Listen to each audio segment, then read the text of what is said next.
Chapter 22, Creation of Desecration. In 2020, a threat to mankind has been created that will change the world forever.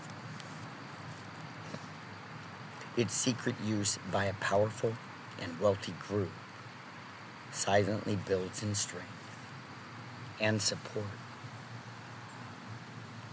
Its use is more harmful than anything ever known to man. The invisible stealing of one's own thoughts will be the downfall of human civilization as we know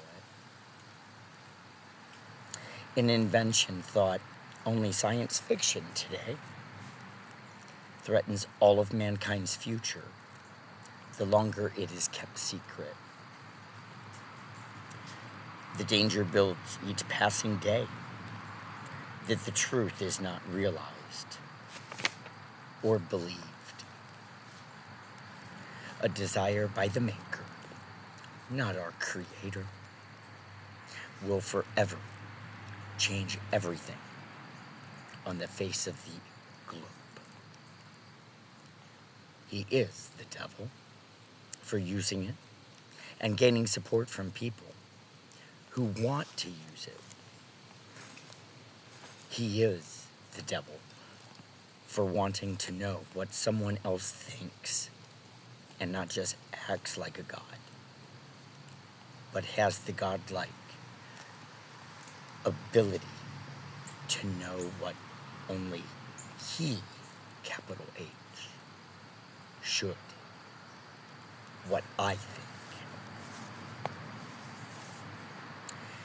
He thinks he has, capital H, his right to know, and uses safety and security as the cover to do his devil work, and is believed by all he tricks by giving money to them to keep them silent, or gives them a job. Could it be possible that my own government is using the technology and they are unaware of the other side gig agenda the technology is being used for? I sound like a conspiracy theorist. I'm trying my best not to feed into some elaborate story. My captors have already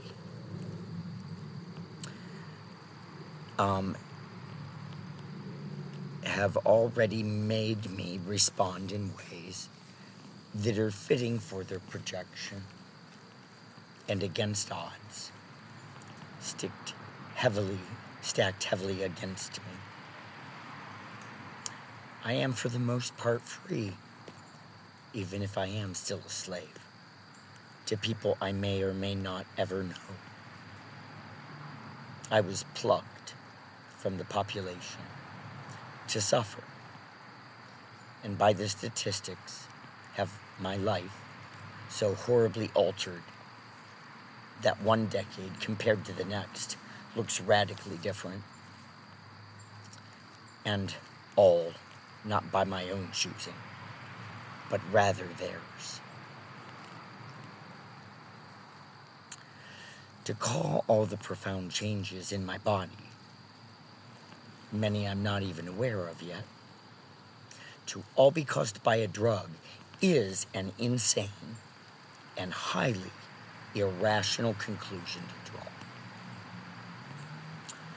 Double vision, an inability to get drunk or high, complete obliteration of my mouth with specific attention to my gums and my jawbone, a youthful appearance and no aches or pains in the morning when I wake up at the age of 50, unless my captors turn down or off OMAR. That would be off-site monitoring Off-site metabolic autonomous receiver. That is my own acronym. I hope the government likes it, because the government loves acronyms, like NASA. Like, like we pretended to be going to the moon. How about Mars? Yeah. Have you ever seen the wiring on the rover or Ingenuity? There's wiring. There's no atmosphere on Mars. So tell me, with all the cosmic ionic radiation, how does the wiring stay together?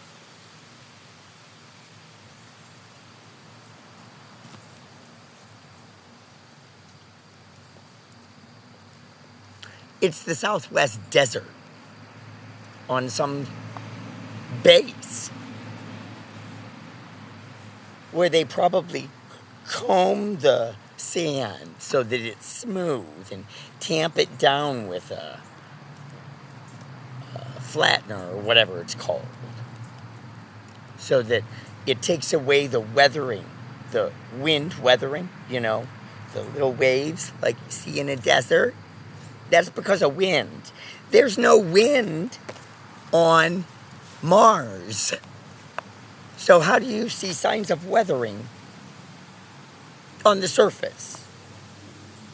It's because it's faked.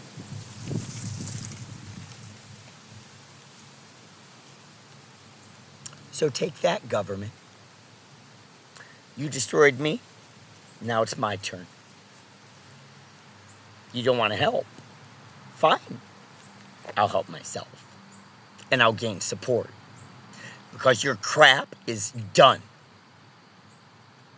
You're going to begin telling the truth. Or else.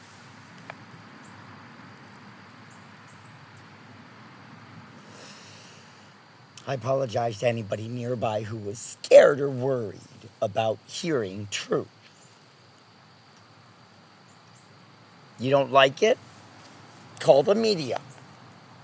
Ask them to explain your belief over mine.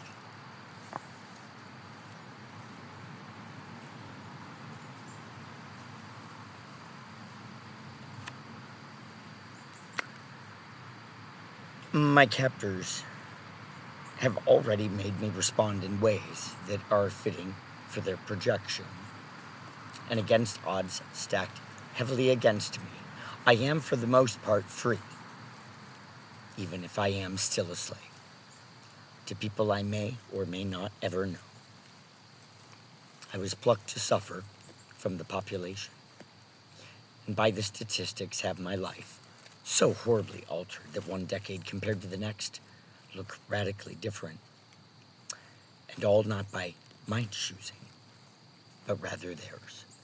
To call all the profound changes in my body, many I'm not even fully aware of yet, to be caused by drugs is an insane and highly irrational conclusion to draw.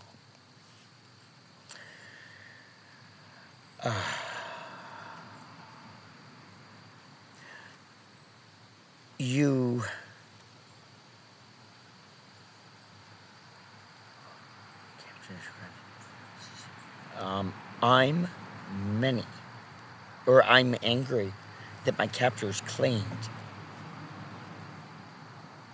me, but more so that they refused to release me. And it's scary to exist with the knowledge that even more harm can be done now and in the future.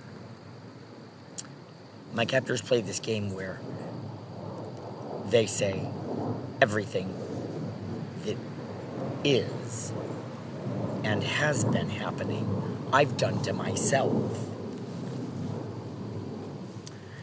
On the contrary, it is their actions and behaviors that I have reported truth about that has caused the problem. I have done nothing. Blaming me for the circumstance that I never consented to is downright evil. And the people in the know do in fact know that. Even if nobody else ever becomes aware that truth, even if nobody else ever becomes aware of that truth, the ones responsible will carry that knowledge and guilt with them for the rest of their lives. That's my government's fault.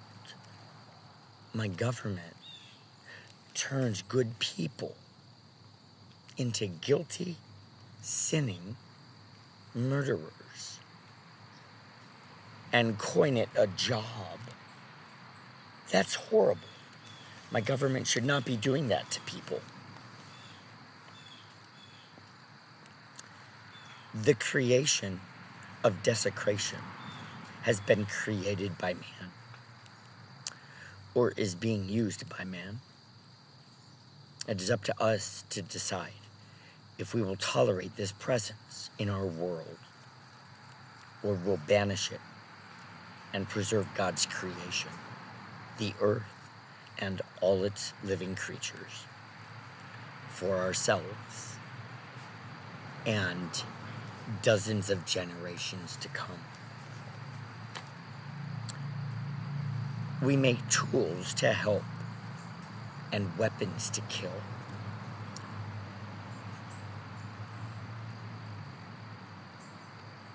Medicines to heal and diseases to spread. We can honestly do so very much that the possibilities are infinite. We need to take specific care to preserve ourselves at all cost. We are in a new era, and technology is here to stay. How we decide to intermarry ourselves with technology will be a long and forever forward fact. We thought to have an obligation, we though